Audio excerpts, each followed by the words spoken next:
Hola a totes i a tots i benvingudes i benvinguts a un nou vídeo aquí al canal de Sortiu i disfruteu vídeo per parlar del darrer partit del Barça aquesta temporada. 24-25, victòria de l'equip entrenat per Hansi Flick a la Catedral davant de l'Atlètic Club de Bilbao. 0-3, victòria per tancar, victòria per posar la cirereta al pastís a una temporada històrica del conjunt culer, on ha guanyat Lliga, Copa, Supercopa i s'ha quedat a tan sols un passet de la primera final de Champions League després de 10 anys després. Respecte al partit d'avui, doncs un partit en el que el Barça no s'hi jugava res, davant d'un rival molt i molt exigent,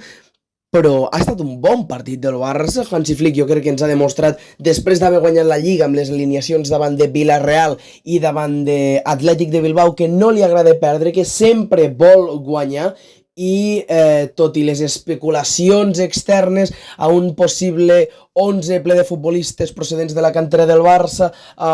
un possible 11 replet de jugadors suplents per donar oportunitats, el que ha fet Hansi Flick és pràcticament no variar el seu esquema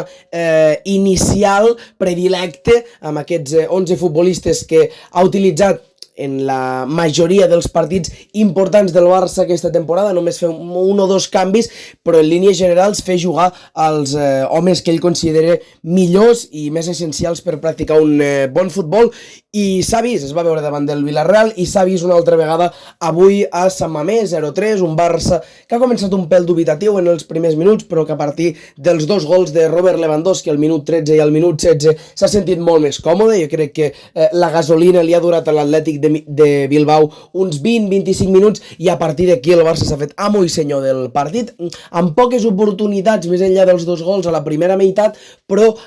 jo crec que amb un gruix d'ocasions més clares durant els segons 45 minuts, sobretot un Robert Lewandowski que ha fet aquests dos gols que comentàvem, però n'ha tingut un parell a la segona meitat per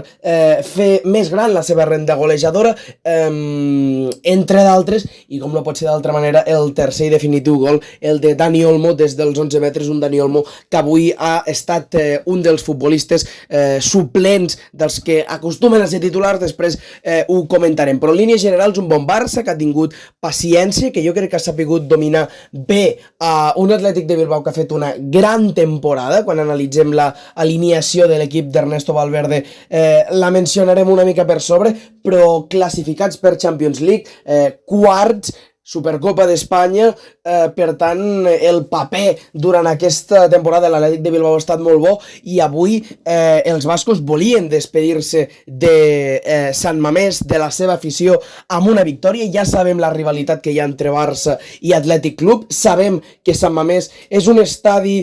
força calent, per dir-ho d'alguna manera, per al Futbol Club Barcelona, però jo crec que el Barça avui ha fet el partit que havia de fer, un partit seriós en el que pràcticament no ha donat opció a un Atlètic de Bilbao que sí que és veritat que, tot i el domini del Barça, ha tingut alguna oportunitat clara en la que ha fet intervenir a Iñaki Peña, que avui està titular, i ha fet un bon partit, però en línies generals jo crec que l'Atlètic de Bilbao s'ha trobat davant d'un Barça més seriós del que s'esperava, davant d'un Barça que volia tancar de la millor manera possible aquesta temporada històrica, i així ha estat, amb una victòria per 0-3 que jo crec que reafirma el que hem vist del Barça durant tota aquesta temporada i confirma aquest canvi de dinàmica que ha fet el Barça des de l'arribada de Hansi Flick, un canvi de dinàmica que s'ha anat confirmant al llarg de la temporada. Hi ha hagut futbolistes poc habituals que avui han jugat i han destacat, com per exemple és el cas de Gavi, que ha jugat en el lloc avui de Frenkie de Jong, o del propi Iñaki Peña, que ja feien menció, i que avui han fet un gran partit a Sant Mamés. Ara ho analitzem. Abans toca parlar de l'Atlètic de Bilbao, que ha sortit avui amb Unai Simón a la porteria, De Marcos, Unai Núñez, Aitor Paredes i Yuri a la defensa. Un De Marcos, per cert, cal mencionar que es retirava, ha jugat el seu últim partit amb l'Atlètic de Bilbao, llegenda viva del conjunt basc, més de 500 partits de Marcos amb l'Atlètic Club. Doble pivot amb Ruiz de Galarreta i Jaureguizar, mitja punta per Unai Gómez, una banda per Nico Williams, l'altra per Àlex Berenguer, a dalt Marwan Sanadi. Qui ha faltat de l'11 inicial, per dir-ho d'alguna manera? Doncs no hi era Vivian, tampoc no hi era Ollán Sancet i tampoc Íñigo, sí, ja ho diré bé demà. Tampoc no hi era Iñaki Williams, però línies generals, un 11 força titular del Xingurri Valverde, que ha començat molt bé, que ha començat apretant al Barça, però que jo crec que quan se li ha fos la bateria, doncs li ha costat molt, no hem vist aquell ambient, s'ha notat molt que cap dels dos equips jugava res, perquè Sant Mamés no ha apretat tant com altres vegades, el propi Atlètic Club no ha apretat tant com altres vegades, no ha tingut aquells minuts de bogeria col·lectiva que s'acostumen a viure a Sant Mamés, i el Barça, en cert punt, ha tingut un partit plàcid avui, un Barça que ha sortit amb Iñaki Peña a la porteria, Eric García, Araujo, Cubarsí i Balde a la defensa, doble pivot amb Pedri Gavi, mitja punta per Fermín, a dalt bandes per Rafinha, Lewandowski,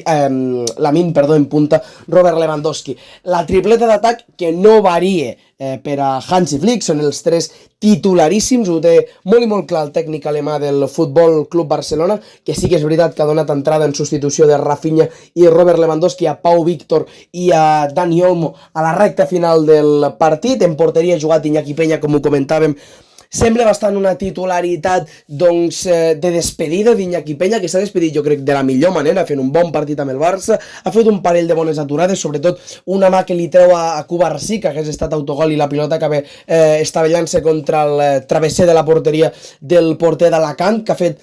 un bon partit, no ha tingut molta feina, però sí que és veritat que sobretot amb el joc, amb els peus, ha estat molt i molt encertat. En defensa, destacar una vegada més el partit d'Eric García, que no tenia una parella de ball fàcil avui amb Nico Williams, i dintre del que cap, més enllà dels primers 15-20 minuts, l'ha controlat molt i molt bé un Eric García que ha utilitzat també aquest últim partit per acabar-nos de demostrar aquest creixement futbolístic que ha fet i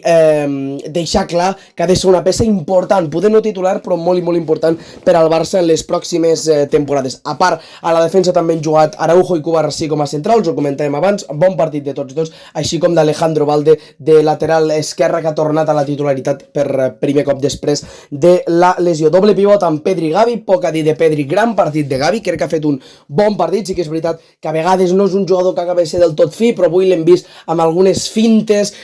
molt i molt bones per superar rivals, amb una delicadesa que feia temps que no li veiem al futbolista andalús del Barça i que sens dubte ha de minvar una mica aquesta moral de caiguda que ha acabat tenint Gavi en aquest final de temporada, comptant amb poques oportunitats per part de Hansi Flick. Mitja punta per Fermín, que ha fet un final de temporada espectacular, i a dalt Rafinha i Lamine, que no han tingut el seu millor partit, i un Robert Lewandowski que ha fet 2 gols, que s'ha apropat una mica a la bota d'or i al pichichi de